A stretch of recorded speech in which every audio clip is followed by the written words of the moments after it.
বিশ্বাস করেন, এখন আমরা সমাজে যারা বসবাস করি বেশিরভাগ আমরা মৃত কলব নিয়ে বসবাস করি, বেশিরভাগ। যদি কলব জিন্দাই হতো তাহলে হক বাতিল চিনতে পারতাম না।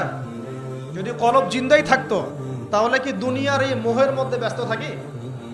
যদি কলব জিন্দা থাকতো সারাদিন তাহলে দুনিয়ার ফিকিরে ব্যস্ত থাকতে পারি। যদি কলব জীবিতই থাকে তাহলে কাউকে দাফন করার পরে দুনিয়াবি খোশ গল্পে কেউ মত্ত হতে পারে। যদি কলব জিন্দা থাকে তাহলে কেউ মানুষকে ঠকাতে পারে, মাপে কম দিতে পারে, কেউ কি গোপনে পাপ করতে পারে, কেউ কি অন্য সম্পদ আত্মসাৎ করতে পারে? কলব জিন্দা থাকলে কেউ সুদ খায়, কলব জিন্দা থাকলে কেউ জেনা করে, কলব জিন্দা থাকলে কেউ এরকম নোংরা কনসার্টে যেতে পারে? অতএব বুঝতে পারছি এইসব পরিস্থিতি দেখে যে আমাদের বেশিরভাগের কলব কি মৃত, নিঃসন্দেহে মৃত, কোনো সন্দেহ নাই। নবী সাল্লাল্লাহু আলাইহি ওয়াসাল্লাম বলছেন যখন আদম সন্তান একটা পাপ করে তখন কলবের মধ্যে একটা স্পট বা দাগ পড়ে, কালো একটা স্পট বা দাগ পড়ে। আবার যদি গুনাহ করে আবার স্পট পড়ে, আবার দাগ পড়ে, আবার গুনাহ করে আবার স্পট পড়ে। গুনার উপর গুনাহ করতে থাকে পুরো কলবটা কালো কুচকুচে কুৎসিত হয়ে যায়, দুর্গন্ধযুক্ত। অনেস্টলি বলেন তো দেখি, অনেস্টলি বলেন যে আমাদের কলবগুলো এখন এরকম না? আমরা কন্টিনিউয়াসলি পাপ করি না? কতবার দিনে আস্তাগফিরুল্লাহ ওয়া আতুবু ইলাইহি পড়ি, কতবার? নবী সাল্লাল্লাহু আলাইহি ওয়াসাল্লাম এমন একজন ব্যক্তি যার আগের গুনাহ মাফ, পরের গুনাহ মাফ, তারপরেও তিনি দিনে 100 বার বলতেন আস্তাগফিরুল্লাহ ওয়া আতুবু ইলাইহি। আমাদের তো প্রয়োজন হয় না, কারণ আমাদের তো অনেকের, আমাদের সবার না, অনেকের অ্যাটিটিউডটা এমন যে সে জান্নাতে অলরেডি চলে গেছে এবং তার দল তার সংগঠন অলরেডি জান্নাতে চলে গেছে। আপনার যদি লিজ লাগে আপনি আসেন আমার কাছে, ফর্ম পূরণ করেন, আপনাকে দিয়ে দেব। এমন অ্যাটিটিউড নাই? এই অ্যাটিটিউডটা কিন্তু ইহুদিদের দর্শন। ওরা এরকম মনে করতো যে আমরা আল্লাহর সিলেক্টেড বান্দা, ইলেক্টেড বান্দা, যদি জাহান্নামে যাইও তাহলে অল্প কয়েকদিন থাকবো, তারপর বেরো চলে আসবো। হ্যাঁ, এই কথা সূরা বাকারায় আছে, পড়ে দেখেন। তো দেখুন প্রিয় ভাইয়েরা, কলব পরিষ্কারটা সবচেয়ে ইম্পর্টেন্ট জিনিস। এখন মানুষ বলতে পারে সুফিজমের আলোচনা করছে। হ্যাঁ, সুফিজমের আলোচনা করছি কিনা তা জানি না, তবে আমি আল্লাহর ইহসান নিয়ে কথা বলছি। কি নিয়ে কথা বলছি? হাদিসে জিবরিলের মধ্যে 4টা প্রশ্ন করা হয়েছে। কটা প্রশ্ন? 4টা। তার মধ্যে একটা প্রশ্ন হচ্ছে আখবিরনি আনিল ইহসান, হে মুহাম্মদ সাল্লাল্লাহু আলাইহি ওয়াসাল্লাম আমাকে ইহসান সম্পর্কে বলুন। জিবরাইল আলাইহিস সালাম প্রশ্ন করছেন। কে প্রশ্ন করছেন? ইহসান কি? নবী সাল্লাল্লাহু আলাইহি ওয়াসাল্লাম বলেন আনতা আবুদাল্লাহা কাআন্নাকা তারাহ, তুমি এমন ভাবে আল্লাহর ইবাদত করবে যেন তুমি আল্লাহকে দেখতে পাচ্ছো। ওয়া ইল্লাম তাকুন তারাহু ফাইন্নাহু ইয়ারাক, তুমি যদি আল্লাহকে দেখতে নাও পারো জেনে রাখবে যে আল্লাহ পাক তোমাকে দেখছেন। এই ফিলিংসটা মানুষের মধ্যে থাকলে কি মানুষ পাপগুলো কন্টিনিউয়াসলি করতে পারে? যদি পাপ হয়েও যায় সেটা তওবা করে ফিরে আসবে, তাই নয় কি? আচ্ছা, এখন দেখুন কি করতে হবে।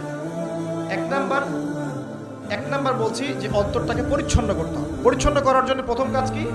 প্রথম কাজ হচ্ছে 5 ওয়াক্ত নামাজকে আঁকড়ে ধরা। কি করা? 5 ওয়াক্ত নামাজকে আঁকড়ে ধরা। যদি আপনি জামাত মিসও করে ফেলেন বাসায় পড়ে ফেলবেন, নামাজ বাদ দেওয়া যাবে না। মানে জামাত মিস করে ফেলেছি জন্য নামাজ বাদ এমন নয়। নামাজ জামাত মিস হয়ে গেছে, আচ্ছা হয়ে গেছে, ঘুমিয়েছিলেন বা মনে ছিল না বা ব্যস্ত ছিলেন, কথার কথা, যখনই সময় পেয়েছেন, মনে পড়েছে, ঘুম থেকে উঠেছেন, নামাজ পড়তে হবে, একাই পড়তে হবে। বাদ দিবেন আজকে থেকে? বরং আমরা চেষ্টা করবো ইনশাআল্লাহ জীবনে যে নামাজগুলো কাজা হয়ে গেছে সেগুলো যেন হিসেব করে আদায় করে দেয়া সম্ভব হয়, এটাও চেষ্টা করা উচিত। আল্লাহ পাক তৌফিক দান করবেন। এক নম্বর নসিহত, নামাজ ছাড়া যাবে না, কারণ একটা হাদিস যথেষ্ট। নবী সাল্লাল্লাহু আলাইহি ওয়াসাল্লাম বলেছেন যে মান তারাকা সালাতান মুতাআম্মিদান ফাকাদ কাফারা, যে ব্যক্তি ইচ্ছাকৃতভাবে নামাজকে ছেড়ে দিল সে ব্যক্তি যেন কুফরি করল। কি করলো? মুআজ বিন জাবাল রাদিয়াল্লাহু আনহুর হাদিসে এসেছে নবী সাল্লাল্লাহু আলাইহি ওয়াসাল্লাম বলেছেন মান তারাকা সালাতান মুতাআম্মিদান ফাকাদ বারিআত মিন জিম্মাতিল্লাহ, যে ব্যক্তি ইচ্ছাকৃতভাবে তার উপর অর্পিত ফরজ নামাজ ত্যাগ করলো সে ব্যক্তি আল্লাহ পাকের জিম্মেদারি থেকে মুক্ত হয়ে গেল, তার উপর আল্লাহর কোনো জিম্মেদারি নাই। প্রথম নসিহত, যদি অন্তর পরিচ্ছন্ন করতে চাই নামাজ। মনে থাকবে ইনশাআল্লাহ। আল্লাহ আমাকে তৌফিক দান করুন, আপনাদের সবাইকে তৌফিক দান করুন। 2 নাম্বার, বেশি বেশি কোরআন তেলাওয়াত। বেশি বেশি কি? কোরআন তেলাওয়াত। কোরআন তেলাওয়াতের কোনো বিকল্প নেই, কিছু শিখেন। 1 নাম্বার সূরা ফাতিহা, 2 নাম্বার সূরা ফালাক নাস ইখলাস 3 বার করে সকাল সন্ধ্যা। সূরা ফালাক নাস ইখলাস, কুল হুয়াল্লাহু আহাদ, কুল আউযু বিরাব্বিল ফালাক এবং কুল আউযু বিরাব্বিন নাস, 3 বার। সূরাতুল কাফিরুন ঘুমানোর আগে একবার, সূরা হাশরের শেষ 3 আয়াত, সূরা বাকারার শেষের 3 আয়াত, ঠিক আছে? তারপরে সূরা মুমিনুনের কিছু আয়াত, আয়াতুল কুরসি, সূরা আলে ইমরানের শেষের 10 আয়াত, সম্ভব হলে সূরা মুলক, প্রত্যেক জুমায় সূরাতুল কাহফ, অথবা আপনি চাইলে এই যে মানুষের অনেকে ঝাড়ফুঁকের সমস্যা হয় না, বদনজর লাগা, ঝাড়ফুঁক, কুফরি কালাম, সেসব ক্ষেত্রে আপনি সূরা জিনের প্রথম 10 আয়াত, সূরা সফফাতের প্রথম 10 আয়াত, সূরা ইয়াসিন, সূরা কাহফের প্রথম 10 শেষ 10 এগুলোর উপর আমল করতে পারেন।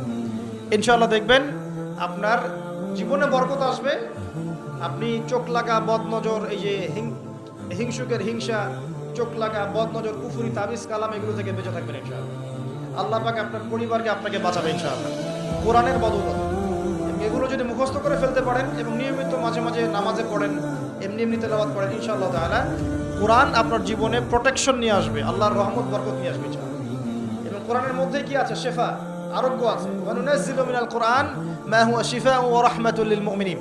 আল্লাহ পাক বলেন আমি কোরআন নাজিল করেছি, এর মধ্যেই মুমিনদের জন্য শিফা আছে, শিফা আরোগ্য আছে, এবং আল্লাহর রহমত, দয়া আছে।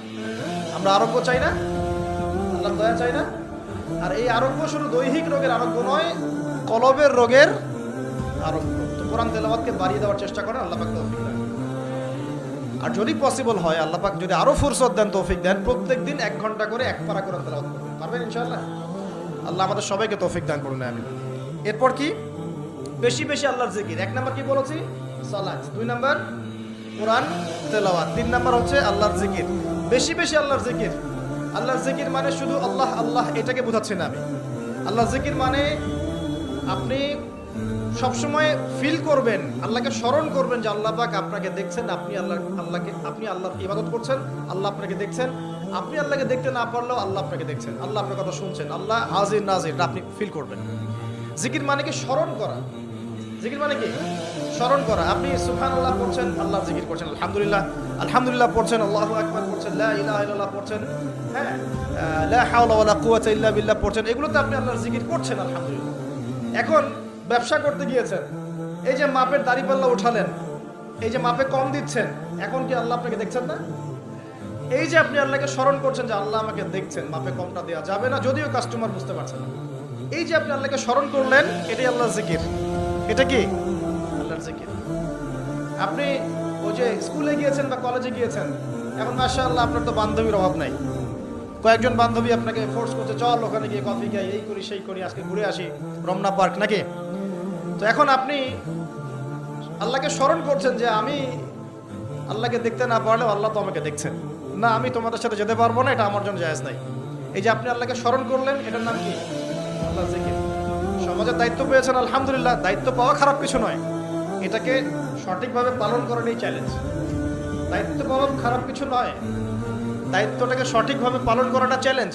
দায়িত্ব পালন করতে গিয়ে আপনি ন্যায় বিচার করছেন, যখন দেখছেন যে এমন একটা বিচার সামনে চলে আসছে যে এখানে তো সমস্যা, এখানে ন্যায় বিচার করলে আমাকে হয়তো কিছু প্রতিবন্ধকতা শিকার হতে পারে, আর যদি অন্যায় করি তাহলে দুনিয়ার স্বার্থ আছে। এখন আপনি যদি অন্যায়টাকে বেছে নেন, আপনি আল্লাহর জিকির করেন নাই। যদি তখন আপনি ন্যায়টাকে বেছে নেন, আপনি কখনো আল্লাহর জিকির করেছেন। আল্লাহর জিকির শুধুমাত্র সুবহানাল্লাহ আলহামদুলিল্লাহ তাসবিহ তাহলিলে নয়, সমাজে চলতে ফিরতে উঠতে বসতে সবখানেই আল্লাহর জিকির আছে। আল্লাহর স্মরণ, আল্লাহকে স্মরণ করা, আল্লাহ পাক তৌফিক দান করুন। তো জিকির বাড়িয়ে দেই। 4 নাম্বার কি? 4 নাম্বার হচ্ছে জ্ঞান অর্জন। মানে বেশি বেশি কোরআন সুন্নাহর জ্ঞান অর্জন করেন, আল্লাহর নূর মারিফত পাওয়া যাবে ইনশাআল্লাহ। 5 নাম্বার একটা বলে দেই, সেটা হলো আল্লাহওয়ালা মানুষ, যারা আল্লাহওয়ালা মানুষ, আল্লাহর এবং রাসূলের কথা বলেন, যারা মুত্তাকি, পরহেজগার এবং সৎ, এইসব মানুষদের সাথে সংস্পর্শে থাকেন, আল্লাহ পাকের নূর পাওয়া যাবে ইনশাআল্লাহ।